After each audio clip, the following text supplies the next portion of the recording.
आदाब नाज़रीन, आप देख रहे हैं गुलिस्तान न्यूज़। अभी तक का उर्दू खबरनामा लेकर मैं आपका मेज़बान गौहर कुछी आपकी खिदमत में हाजिर। उर्दू खबरनामे में सबसे पहले वज़ीर आज़म के हवाले से वज़ीर आज़म ने एक ट्वीट करते हुए कुंभ मेले पर वज़ीर आज़म ने ट्वीट किया है, कुंभ मेले को अब ख़त्म होना चाहिए। वज़ीर आज़म की जानिब से कहा गया है। उन्होंने स्वामी अवधेशानंद से भी बात की है, फ़ोन पर उनकी बात हुई है कुंभ मेले को लेकर, और साथ ही साथ कोरोना से बचने के लिए अब कुंभ को अलामती रखना चाहिए। पीएम ने इस हवाले से ट्वीट किया है। समाजी राब्ता साइट ट्विटर पर ट्वीट करते हुए वज़ीर आज़म ने कुंभ मेले के हवाले से कहा कि 2 शाही स्नान हो चुके हैं और अब कोरोना के बहरान की वजह से कुंभ मेले को अलामती रखा जाए। इससे कोरोना बहरान के खिलाफ जंग को तक़वियत मिलेगी। इस दौरान उन्होंने संत बरादरी का शुक्रिया भी अदा किया।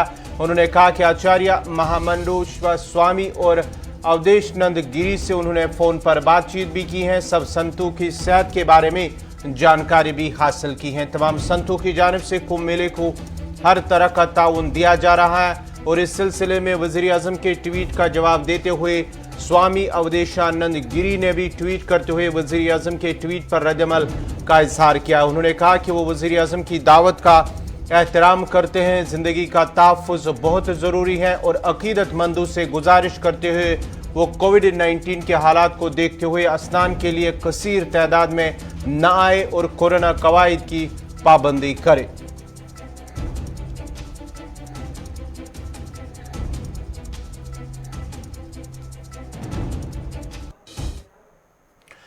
अब बात जनूबी कस्बा त्राल की करते हैं। जनूबी कस्बा त्राल से एक और बड़ी खबर आ रही है कि डार गनेगुंड त्राल में गोली चलने से एक खातून जख्मी हुई है। दौरान शब ये वाक़ा पेश आया है डार गनेगुंड इलाके में, जहां पर गोली चलने से एक खातून जख्मी हुई है।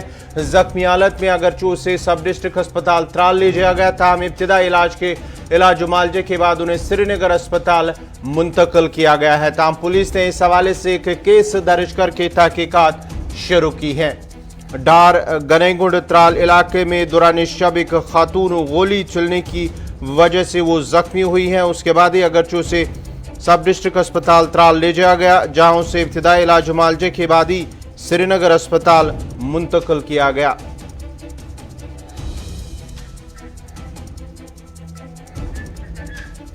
मज़ीद तफसीलात के लिए सीधा चलते हैं त्राल, जो हमारे साथ जुड़ चुके हैं हमारे साथी शेख कौसर। कौसर, क्या कुछ तफसीलात है इस हवाले से जो खबर आ रही है कि डार गनेगुंड में एक गोली चलने से खातून जख्मी हुई है? जी गौर, बिल्कुल। पुलिस अवंतीपोरा पुलिस ने एक प्रेस रिलीज जारी किया, जिसमें उन्होंने बताया कि जनूबी कश्मीर के त्राल टाउन से 10 किलोमीटर दूर वाक़ा डार गनेगुंड में गुज़श्ता शब गोली चलने की वजह से शकीला बानो नामी खातून जख्मी हो गई, जिसके बाद अहले खाना ने करीबी हॉस्पिटल में दाखिल कर दिया गया। तो वहां अहले खाना ने अस्पताल अमले को गोली लगने के बारे में नहीं बताया, बल्कि पेट और हार्ट के दर्द के बारे में बताया, जिसके बाद खातून को SMHS श्रीनगर रेफर किया गया, जहां डॉक्टरों ने तस्दीक की कि इस खातून को गोली लगी हुई है। जिसके बाद आरिपल पुलिस पोस्ट ने एक टीम ने डार गनेगुंड जाकर तलाशी ली, तो वहां एक चली हुई गोली मिली, जिसके बाद पुलिस ने मामले की निस्बत FIR दर्ज करके तहकीकात शुरू कर दी गई। जी कौसर, ये क्या इस हवाले से कोई तफसीलात मिल पा रही हैं कि आया ये गोली कैसे चली, कहां से चली और ये खातून गोली लगने से कैसे जख्मी हुई? इस हवाले से पुलिस का क्या कुछ कहना है? जी बिल्कुल गवर, यहाँ पे सवाल उठ रहा है कि ये गोली चलने की आवाज आई कहाँ से, किसने गोली मारी, कहाँ से गोली आई, इसका अभी तक पता नहीं चल पा रहा है। लेकिन जो अहले खाना है उन्होंने छुपाया है, आरिपल हॉस्पिटल में भी डॉक्टरों से छुपाया है, और उसके बाद इसको त्राल हॉस्पिटल रेफर किया। वहां पे भी इन्होंने नहीं बोला कि गोली चलने की आवाज या गोली लगी हुई है। तो उसके बाद जब SMHS इसको रेफर किया गया तो वहां पे पता चला कि इसको गोली लगी हुई है। तो जब हमने पुलिस जराये से बात की तो उन्होंने कहा कि इन्होंने बिल्कुल छुपाया, तो लेकिन वहां पे गोली जो लगी हुई है वो मिली हमें, और इस पे अभी इन्वेस्टिगेशन जारी है। चलिए, बहुत बहुत शुक्रिया शेख कौसर आपका। ये थे त्राल से शेख कौसर तफसीलात फराहम करे थे। डार गनेगुंड त्राल इलाके में शकीला बानो नामी एक खातून जो है गोली लगने की वजह से वो जख्मी हुई है। उसके बाद अगरचे पहले उसे त्राल HDH अस्पताल ले जाया गया, जहां इब्तिदाई इलाज मुआवजे के बाद ही उन्हें श्रीनगर अस्पताल मुंतकिल किया गया, जहां डॉक्टरों को पता चला है कि उसे गोली लगी है। उसके बाद ही पुलिस को ये इत्तला मिली, तो पुलिस ने इस सिलसिले में इलाके का उनके घर जाकर वहां से गोली बरामद की है। जो गोली चली है वो बरामद की है। उसके बाद केस दर्ज करके अब तहकीकात जो इस हवाले से जारी है। क्या कुछ होगा इसमें, इस हम आपको अपडेट करते रहेंगे कि आया ये गोली कैसे चली, किसने चलाई, इस हवाले से पुलिस अब तफसीलात फराहम करेंगे। पाकिस्तान दफ्तर खारजा के तर्जुमान ने कहा है कि पाकिस्तान और भारत के दरमियान मुज़ाकरात में तीसरे फरीक की सालिसी दुरुस्त होगी और बामकसद और नतीजा खेज मुज़ाकरात के लिए भारत को मुनासिब माहौल पैदा करना होगा। तर्जुमान दफ्तर खारजा जाहिद हफीज चौधरी ने कहा है कि दोनों ममालिक को जम्मू कश्मीर के मसले को आलमी कवानीन के मुताबिक हल के लिए मजबूत बातचीत करना होगी और बामकसद और नतीजा खेज मुज़ाकरात के लिए भारत को मुनासिब माहौल पैदा करना होगा। दफ्तर खारजा के तर्जुमान ने कहा है कि पाकिस्तान और भारत के दरमियान मुज़ाकरात में तीसरे फरीक की सालिसी दुरुस्त होगी और जब भी बातचीत हुई है तो उसका मरकजी मौजू जम्मू कश्मीर तनाज़े का हल होगा। जाहिद हफीज चौधरी ने कहा है कि पाकिस्तान ने भारत से वैक्सीन हासिल करने के लिए बराह रास्त राबिता नहीं किया और पाकिस्तान को वैक्सीन प्रोग्राम के जरिए वैक्सीन ले रहा है।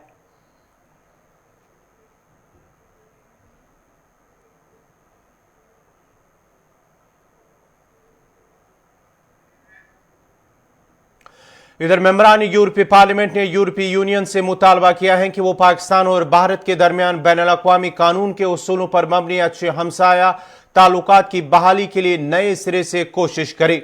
इन ख्यालात का इजहार मेंबरान ने यूरोपियन पार्लियामेंट की खारजा उमूर की कमेटी में EU इंडिया ताल्लुकात पर पेश की जाने वाली एक रिपोर्ट की कबूलियत के मौके पर किया, जिसके हक में 61 वोट आए। 6 मेंबरान ने मुखालफत की, जबकि 4 मेंबरान ने वोट देने का हक इस्तेमाल नहीं किया है।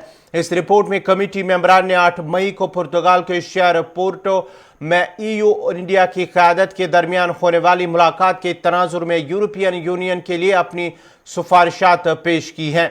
फिनलैंड से ताल्लुक रखने वाली MEP की तैयार करदा इस रिपोर्ट में इंडिया के साथ ताल्लुकात को 2 मुख्तलिफ तनाजुर में पेश किया गया है। तनाज़ात की रोकथाम, अमन और इलाकाई इस्तेहकाम के रुमान से रिपोर्ट का एक हिस्सा कहता है कि यूरोपीय यूनियन कश्मीर की सूरत हाल का करीब से जायजा ले रहा है और पाकिस्तान और इंडिया के दरमियान इस हवाले से तनाव में कमी और इस्तेहकाम पैदा करने के लिए हिमायत का अयादा करता है।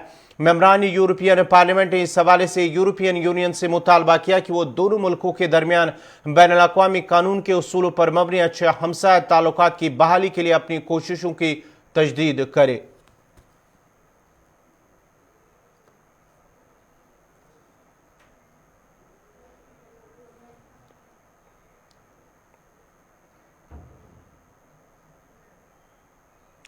भारतीय हुकूमत ने रवां साल शेड्यूल T20 वर्ल्ड कप के लिए पाकिस्तानी खिलाड़ियों को वीजे जारी करने का फैसला किया है। रिपोर्ट के मुताबिक हुकूमत के इस फैसले से भारतीय क्रिकेट बोर्ड BCCI के सेक्रेटरी जे शाह ने आला काउंसिल को आगाह किया है। भारतीय हुकूमत के इस फैसले के बाद बाबर आजम की क़यादत में पाकिस्तानी क्रिकेट टीम को अक्टूबर में ICC T20 वर्ल्ड कप में शिरकत के लिए भारत का सफर करने में कोई दुश्वारी पेश नहीं आएगी। ज़राए का कहना है कि पाकिस्तान क्रिकेट टीम को वीज़ा जारी करने का मसला हल हो गया है, ताहम अभी यह वाज़ह नहीं कि पाकिस्तानी शायकीन क्रिकेट को वीज़े जारी किए जाएंगे या नहीं। सेक्रेटरी ने इजलास में ऐलान किया है कि इसका फैसला बाद में किया जाएगा, ताहम ICC से वादा किया था कि मामला हल हो जाएगा। दूसरी जानिब भारतीय क्रिकेट बोर्ड ने वर्ल्ड T20 के लिए 9 मकामात का फैसला कर लिया है, जिनमें से अहमदाबाद के नरेंद्र मोदी स्टेडियम में इवेंट का फाइनल खेला जाएगा। दीगर मकामात में दिल्ली, मुंबई, चेन्नई, कोलकाता, बेंगलुरु, हैदराबाद और धर्मशाला शामिल है। वाज़ेह रहे कि पाकिस्तान क्रिकेट बोर्ड के चेयरमैन एहसान मानी ने वीज़ों के इजरा के मामले पर गुज़श्ता माह ICC को खत लिखकर तहफ़्फ़ुज़ात का इजहार किया था। खत में कहा गया था कि अगर भारतीय cricket board Pakistani team, media और शायकीन के लिए वीज़े की आसानियां पैदा नहीं करता और तहरीरी यकीन दहानी नहीं करवाता तो टूर्नामेंट मुत्तहिदा अरब इमारात UAE में मुंतकिल कर दिया जाए। ख्याल रहे कि सियासी तनाज़ात के बायस पाकिस्तान और भारत के दरमियान कई सालों से कोई दोतरफा सीरीज भी नहीं खेली गई है।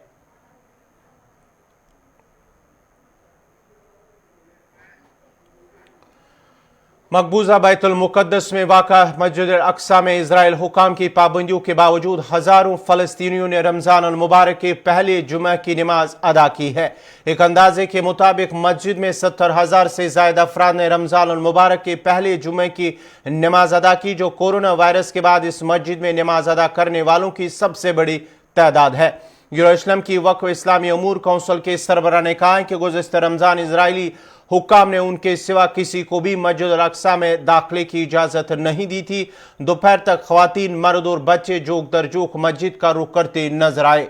हालांकि कई मकामात पर इजरायली फोर्सेज ने रुकावटें खड़ी करके फलस्तीनी अवाम को मस्जिद का रुख करने से रोकने की कोशिश की। इजरायली हुकाम ने मगरबी किनारे से आने वाले फलस्तीनियों को कोविड-19 वैक्सीनेशन की दस्तावेजात के बगैर मस्जिद में दाखिले से मना कर दिया, जिस पर फलस्तीनियों ने शदीद एहतजाज किया।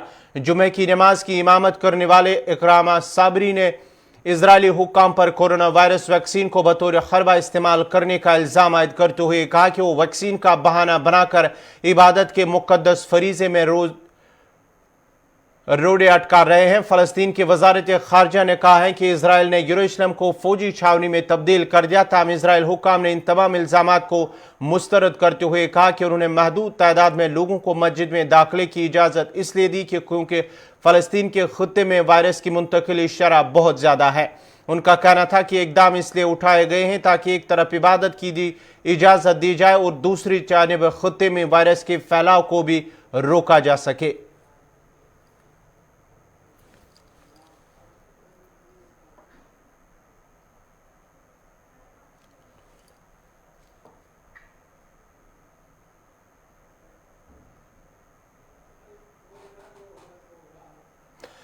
शहर श्रीनगर समेत दीगर अजला में गुज़श्ता 2 रोज से हो रही बारिशों से अवामी नक्ल हमल और दीगर तामीराती ज़री और बागबानी सरगर्मियां मुतासर होकर रह गई हैं।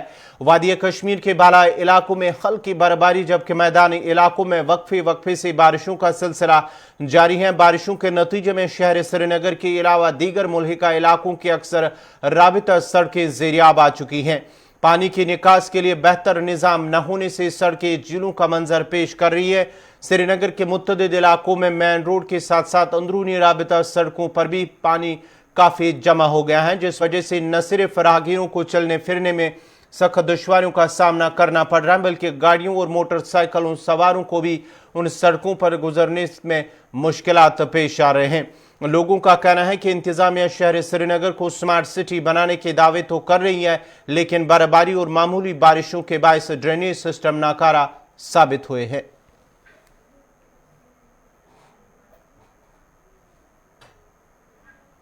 मज़ीद तफसीलात के लिए सीधा श्रीनगर चलते हैं, जहां हमारे साथ जुड़ चुके हमारे सीनियर साथी सईद इरफान फाजिल। इरफान, जिस तरह से बारिशों के बाद ही सड़कें जो है ज़ेरियाब आ चुकी हैं, श्रीनगर के मुख्तलिफ इलाकों से शिकायतें मौसूल हो रही हैं, तो ग्राउंड लेवल पे क्या कुछ देखा जा रहा है और लोगों का क्या कुछ कहना है इस हवाले से? बहुत बहुत शुक्रिया गौर साहब। अगर बात करें सड़कों के हवाले से, तो सड़कें मुकम्मल तौर पे ज़ेरियाब आ चुकी हैं, क्योंकि हमने देखा कि जब भी बारिशें होती है तो हाल बेहाल हो जाता है। शहर के साथ साथ जितने भी वीआईपी कॉलोनीज है, वीआईपी कॉलोनीज का हाल भी बेहाल है, क्योंकि हमने देखा है कि पिछले बारी भी लगातार हमने खबरों को अपने चैनल्स पर दिखाया और खास तौर पर जो हकीकत है, जमीनी हकीकत है, वो हमने अक्सबंदी करके हुकाम तक भी पहुंचा। और उसके बाद अभी हम देख रहे हैं कि कोई भी कार्रवाई अभी तक नहीं हुई है, क्योंकि जितने भी पैट होल्स है वो खराब पड़े हुए हैं, जितने भी ड्रेनेज सिस्टम यहाँ पर है वो फेलियर है। पाइपों में जो है मुकम्मल तौर पर हम देख रहे हैं कि वो जाम पड़ी हुई है, जिसकी वजह से पानी जो है ब्लॉक हो जाता है और उसके बाद सड़कों पर आ जाता है। और यही हालत जो है इस वक्त रामबाग, नटीपोरा, चांदपोरा, दीगर जितने भी इलाके हैं वहां से खबरें मौसूल हो रही है कि वाटर लॉगिंग की प्रॉब्लम जो है वो बढ़ जाती है। अगर पहले से ही मेट्रोलॉजिकल डिपार्टमेंट जो है वो पहले से ही अवेयर करता है कि मौसम खराब होगा और मौसम के साथ साथ अगर वो बताता है कि बर्फबारी या बारिशें होंगी, तो डिपार्टमेंट को जितने भी म्युनिसिपैलिटी है, यूईडी है, मैकेनिकल चीफ इंजीनियरिंग है, इनको पहले से ही अलर्ट रहना चाहिए। इनको पहले से ही सोचना चाहिए कि अगर ज्यादा बारिशें हुई, क्योंकि हम देख रहे हैं कि लगातार पिछले 24 घंटे से रिकॉर्ड तोड़ बर्फ जो है बालाई इलाकों पर या मैदानी इलाकों में बारिशें हुई हैं, जिसकी वजह से चलने फिरने में इस वक्त मैक्सिमम दुश्वारियां आ रही है। आप देखिए, रमजान उल मुबारक का महीना है, सुबह सुबह जो लोग मस्जिदों की तरफ रुख कर रहे थे, उनको मस्जिदों में नमाज पढ़ने जाना था, उन्होंने देखा कि सड़कें पूरी तरह से ज़ेर आब है। इरफान जरा ये बताएगा, क्योंकि दुश्वारी जब अगर हम महकमे मौसमियात की बात करेंगे तो उनका मानना है कि शाम तक जो है 18 अप्रैल की शाम तक जो है मौसम इसी तरह रहेगा, बारिशें होंगी, वक्फे वक्फे से बाला इलाकों में बर्फबारी हो गई। तो इस सिलसिले में एसएमसी की अगर हम बात करेंगे तो क्या उनकी जानिब से कुछ इकदाम उठाए गए हैं? क्योंकि शिकायतें फिलहाल मौसूल हो रही कि शहरी श्रीनगर की अक्सर जो राबता सड़कें हैं वो ज़ेर आब आ चुकी हैं। बिल्कुल सही फरमाया आपने। एसएमसी की तरफ से अगर मैं बात करूं तो कौन सी ऐसी एक्टिविटी है या कौन सा ऐसा ग्राउंड वर्क है, मैन एंड मशीनरी की अगर वो बात करते हैं तो जमीन स्तर पर हम देखते हैं कुछ है ही नहीं। उनको तभी याद आ जाता है जब बारिश हो जाती है, पूरा लाल चौक जब डूब जाता है तो उनको याद आता था कि अब हम वाटर शेड या पंप शेड जो है वो बाहर निकाल के सड़कों से पानी निकालेंगे। देखिए गवर साहब, ऐसे काम नहीं चलेगा। आजकल अवेयरनेस है और अवेयरनेस के साथ साथ दुनिया भी जानती है कि मॉडर्न टेक्निक्स के साथ साथ आजकल गैजेट्स आए हुए हैं या प्रॉपर प्लानिंग। आप देखिए स्मार्ट सिटी प्लानिंग की बात करें, लिटर फ्री प्लानिंग की बात करें, ये खाली बातें करते हैं, इनको काम करना बहुत कम आता है। और जमीन स्तर पर जब इनके पोल खुल जाते हैं उसके बाद इनको पता चलता है कि आखिरकार माजरा क्या है। इनको पहले से ही अवेयर रहना चाहिए और प्रॉपर कैंपेनिंग होनी चाहिए ताकि इस तरह की दुश्वारियां, इस तरह की मसाइल जो हैं वो लोगों को ना उठानी पड़े। बहुत बहुत शुक्रिया सईद इरफान फाजिल आपका। ये थे श्रीनगर से हमारे सीनियर साथी सईद इरफान फाजिल, तब साथ फराम करे थे जिस तरह से शहरी श्रीनगर की अक्सर जो है मेन सड़कें, अंदरूनी सड़कों के साथ साथ जो मेन राबता सड़कें हैं वहाँ पर भी ज़ेर आब आ चुकी हैं, जिसकी वजह से आम राहगीरों को चलने फिरने में मुश्किलात का सामना करना पड़ रहा है, जबकि ड्राइवरों को भी मुश्किलात का सामना करना पड़ रहा है। पानी की निकास के लिए कोई इंतज़ाम, माकूल इंतज़ाम न होने की वजह से आवाम को दुश्वारियों का सामना करना पड़ रहा है।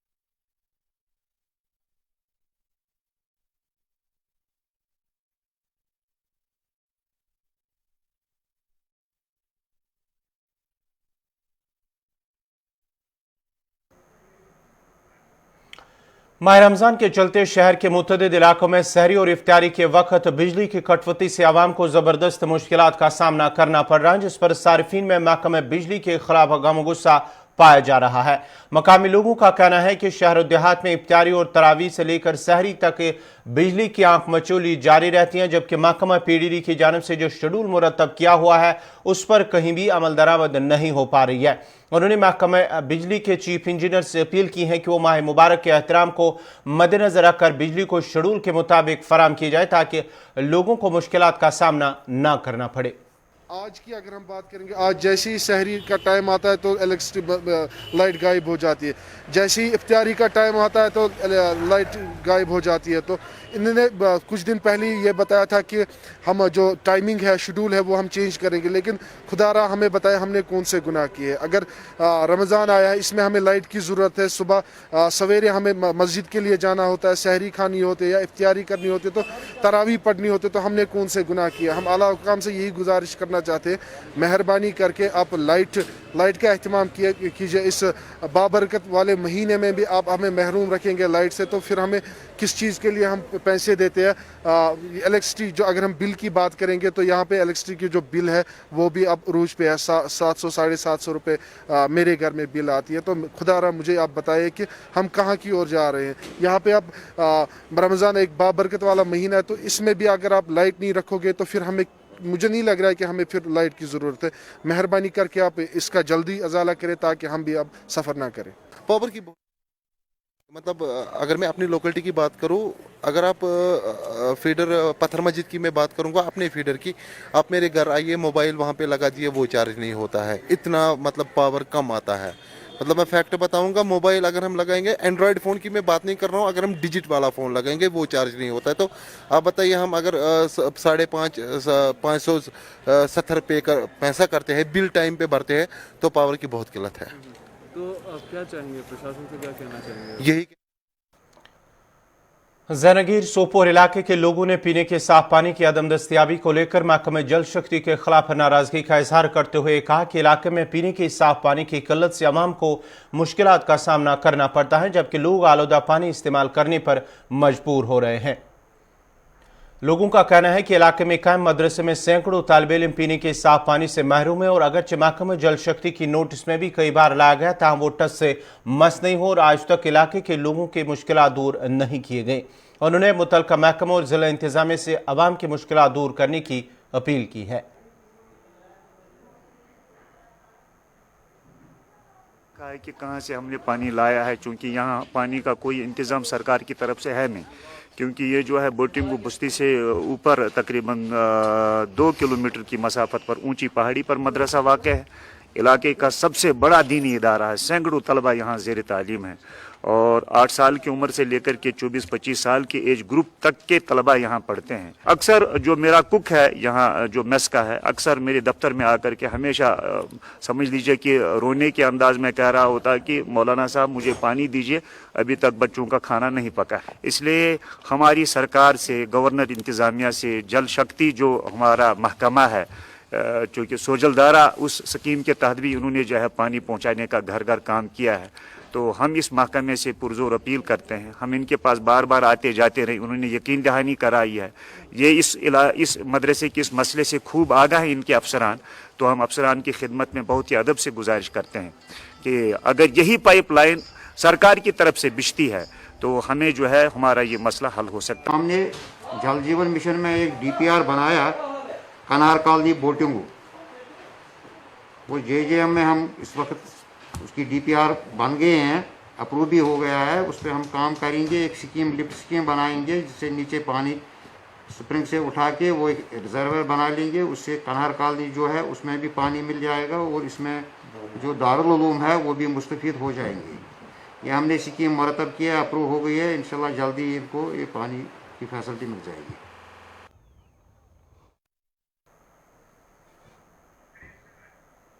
खौलपुरा नौगाम शांगस के लोगों ने महकमे RNB से अपील की है कि इलाके में तामीर हो रहे कलवट को जल्द अज जल्द मुकम्मल किया जाए ताकि इलाके के लोगों को चलने फिरने में मुश्किलात का सामना ना करना पड़े। उधर AEE अछबल अनंतनाग ने यकीन दहानी करते हुए कहा कि आने वाले चंद दिनों में ज़ेर तामीर कलवट को मुकम्मल किया जाएगा ताकि लोगों की मुश्किलात दूर हो सके।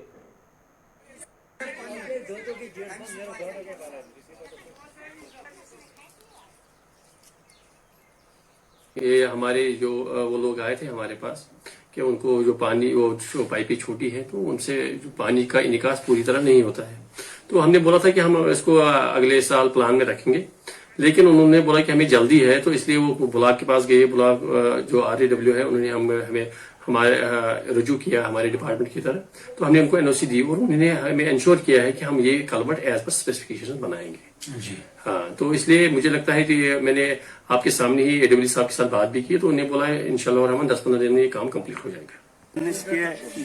मतलब 8-9 दह प्रॉब्लम आई, बचन तह मस्जिद मज मतलब प्रॉब्लम गई, स्कूल पे दुकान पे रात जना मोनी पज बाय सा गई बच्चे सत गई, तीर जोड़ा तह गई अत मज। मकसद से वन कि यह ब्लॉक कायम ना वारंटी ना गारंटी। तुम वो अगर तुम कैमरा युन नजर त्रो यह ड्रेन ये पे मतलब वारा आब हुत पे वातान कहें बिल्कुल यह प्रॉब्लम बनना चाहिए, चाहे कोई भी बनाए इसको, लेकिन ये 30 फुट का बराबर होना चाहिए। इसी के साथ ही अभी तक का उर्दू खबरनामा इख्तिताम पज़ीर हुआ चाहता है। अपने मेज़बान गौहर कुछे को इजाज़त दीजिए। अल्लाह हाफ़िज़।